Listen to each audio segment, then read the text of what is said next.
everyone, I'm Shauna Teresa, RAYAC's Executive Officer, and this is my desk. So in this monthly video series, we address topics that are getting frequently asked questions that are coming across my desk every day, and we hope to answer some of these questions so that we all have nice, smooth real estate transactions here in York and Adams counties.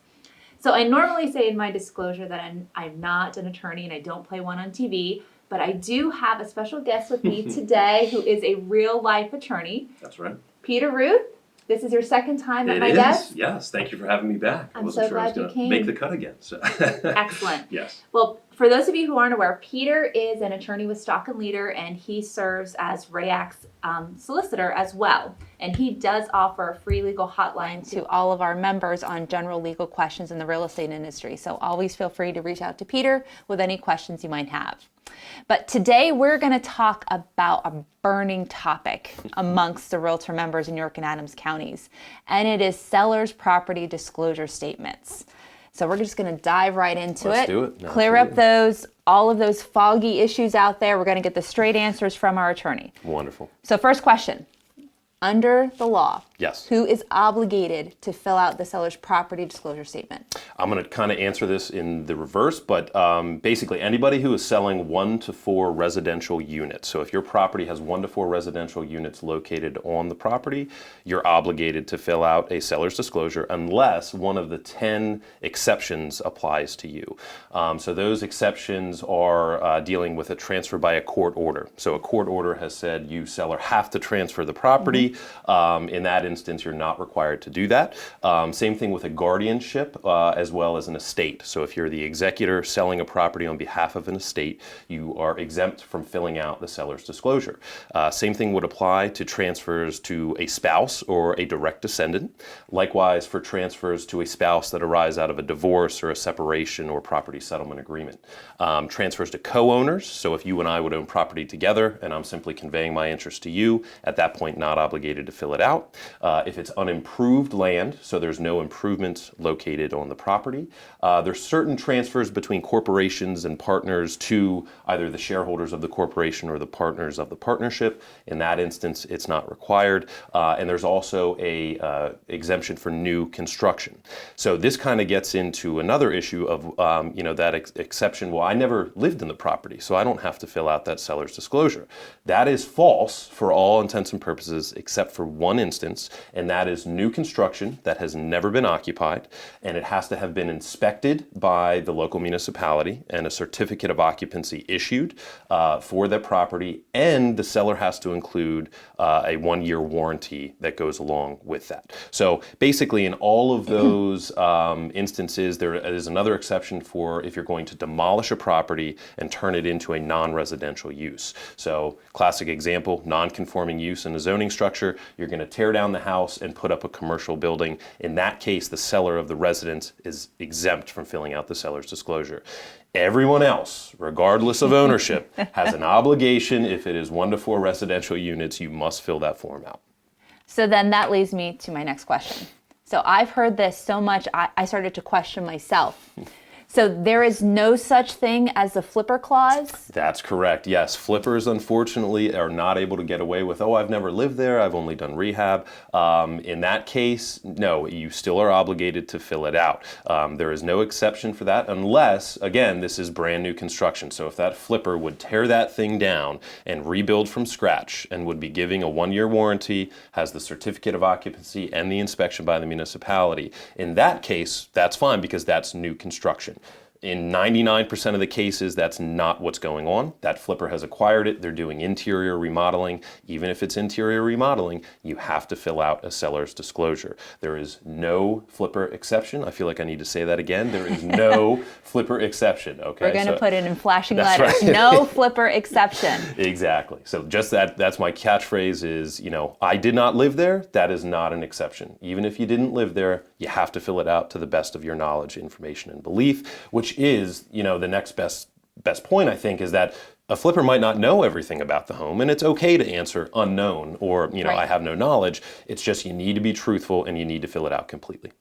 So along the same lines with the flipper, we've seen this happen before.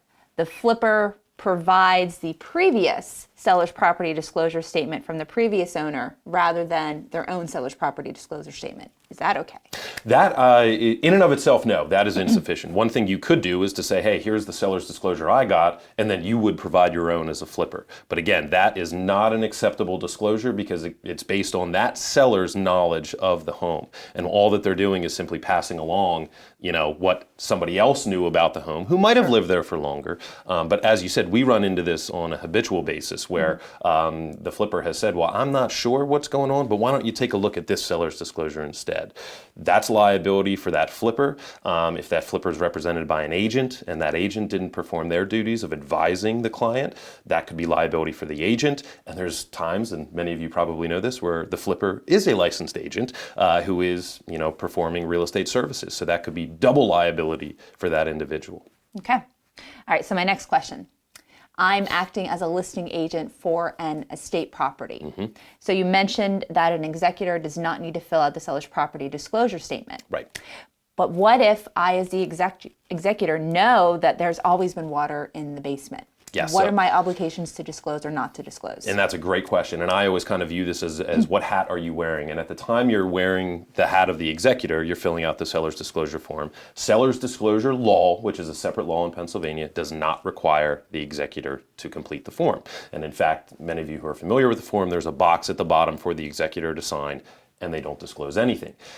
There, however, is or could be what's called a common law obligation to disclose, where you, as acting on behalf of the owner, have knowledge of a material defect. In that instance, my advice is disclose, because it's much easier to disclose those facts and then not have them come back to bite you in the rear end after you failed to disclose them. So, although seller's disclosure law would not require the executor to do it, it might be a good idea to have that individual fill it out anyway if they've lived with the decedent in the property or had at any time know about anything that could be the level of a material defect. Because I think if that got before the court's going to say seller's disclosure may not be applicable, but the common law requires you to disclose that material defects. Okay. All right, so we're going to get a little bit different here. It's not quite Halloween, but am I required to disclose in the seller's property disclosure statement if there is a death in the property or if there are any type of supernatural activity like ghosts? Because we do cover Gettysburg, and That's right. There's a lot of ghost tour Absolutely. Businesses in our community. Yep. So the law is no, you are not required to disclose what are called stigmatizing events. So that would deal with deaths, kind of horrendous or horrific crimes that would have occurred in the property or other events along those lines. So this actually happened back, I believe it was 2011. The Superior Court had a case where the buyer was complaining that there was all sorts of ghostly activity. She found out by doing her own due diligence after she purchased that there was a murder-suicide that did occur in the property, looked at her seller's disclosure and said, wait a minute, nobody disclosed this to me. Now, there had been several owners of the property in between that time frame, but she filed suit, and that's where we get what I call kind of the binding law of the land from the Superior Court. No obligation to disclose a stigmatizing event. Now, keep in mind, there's kind of some exceptions that I would talk about and mention here. The first one is if that stigmatizing event caused a material defect. Okay. So let's say, for example, and this has happened before, there was a meth lab in a house and there was an explosion that caused structural issues. Do you need to disclose it was a meth lab? Probably not, but do you need to disclose that there's structural issues with the home? Absolutely, because that's part of the seller's disclosure. Likewise, if you're asked the question, this is what I always try to caution agents and so that they can advise their clients. If you're at a meeting with a potential client and you're going to get the listing and they say, oh, by the way, my Aunt Myrtle passed away in the home, many years ago. At that point, you now need to determine with your seller, how are we going to deal with this? Because if you are at an open house, you now have knowledge as an agent that there was a death. If you're asked the question, hey, has anyone ever passed away here? You can't lie, and you need to find out what your seller wants to say. If the seller says, I don't want you to say anything, fiduciary duty to the seller, and now you have an obligation, an ethical duty not to commit fraud or do anything unethical. So what do? Your response is, I'm simply not at liberty to disclose, okay? So that is the main thing you want to be aware of. The realistic, value, does it impact value? Absolutely, okay? If a stigmatizing event occurs in a property, it does somewhat, and many appraisers would agree, possibly detract from the value of the property. Likewise, and your Gettysburg example was great, look at one of the haunted houses there or the Dobbins house, something along those lines. Property value could actually increase. So does it impact value? Absolutely. By law, are you obligated to disclose it? No, not on the seller's disclosure. The only other thing to keep in mind for the buyer agents, if your buyer agents are saying, well, I could never live in a home where anything like that has happened, buyers agents now need to advise the buyers, well, we need to go on the offensive. We need to ask the question because we're not going to find that information on the seller's disclosure. So just keep those things in mind, not obligated to disclose. Obviously, don't lie or commit fraud if you're asked the question, and make sure you're having good fiduciary relationships with your clients and preserving that fiduciary duty you have to them. Okay. So then that leads me to my next question. As real estate agents, we always want to be helpful to our clients. So should we, as listing agents, help the sellers fill out the seller's property disclosure form? In my opinion, no. You never want to touch pen to paper. Okay. Now, what I always say, if there is a language barrier or something where they physically cannot complete the form, have that client, and you can help them do this. Get in touch with a relative, get in touch with somebody from the local community center or a church, wherever that individual might go, that can help that seller fill out that form. Once that agent would put pen to paper, in my opinion, that agent could possibly now be making representations of the home. And if I find out that the agent and the seller completed the form together, there could perhaps be liability on behalf of the agent. So what I always say, find somebody else who can help them to do that. You never want to do it. All your obligation is to make sure that they know they have an obligation to fill it out. Okay. And to make sure that they get the form and that they do it completely. Got it. So then that leads me to my next question. What happens when I am representing the seller and they have disclosed to me that there is this material defect on the property, but they're not going to put that on the seller's property disclosure statement and they don't want me to share that with the buyer? What do I do? Great question. What I always recommend, first thing, go to your broker. All right, have a conversation with them about how you want to deal with it.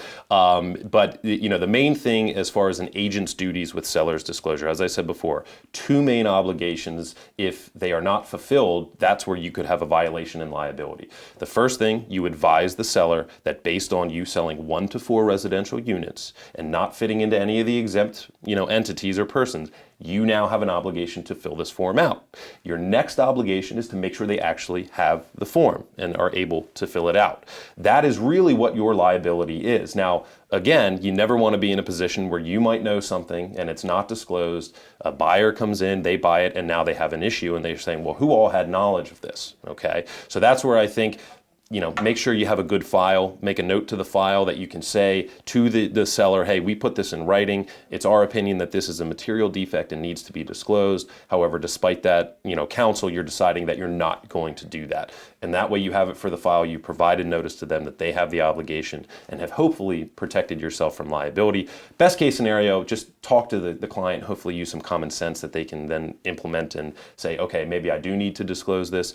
I always say, a little bit of disclosure now saves you a lot of pain and suffering down the long road if there is truly a material defect. But at the end of the day, you do not change that form as an agent. If the seller has completed it, don't go modifying it because, again, that's where liability exposure comes about. Got it. All right, and then my last question. Sure. So let's say I am a listing agent and we had a deal on the property. There was a home inspection that occurred. But for whatever reason, the deal fell apart and now it's back on the market again. Should I advise the seller to include a copy of the previous home inspection as part of the seller's property disclosure statement or not? This is a great question. And actually, if you look at the seller's disclosure, it's paragraph 20D that addresses this specifically. And that's what's called the additional disclosures. What that paragraph says is if you find out anything after you've completed this form, and more importantly, it specifically references, you find out anything by way of a buyer inspection when that deal falls through, what they recommend is you update the seller's disclosure and or attach a copy of the inspection reports that you have received. It does make it very clear that they are for informational purposes only, but you kind of get down to if it's a bad inspection and I don't think it was done properly or there's an issue, do I really want to be including that? Okay, so I'm always in favor of that. I don't think anybody wants to interpret an inspection report and go back and try and update their seller's disclosure. If you do find an issue, so let's say the inspector said the HVAC unit is shot and you just had it serviced not too long ago.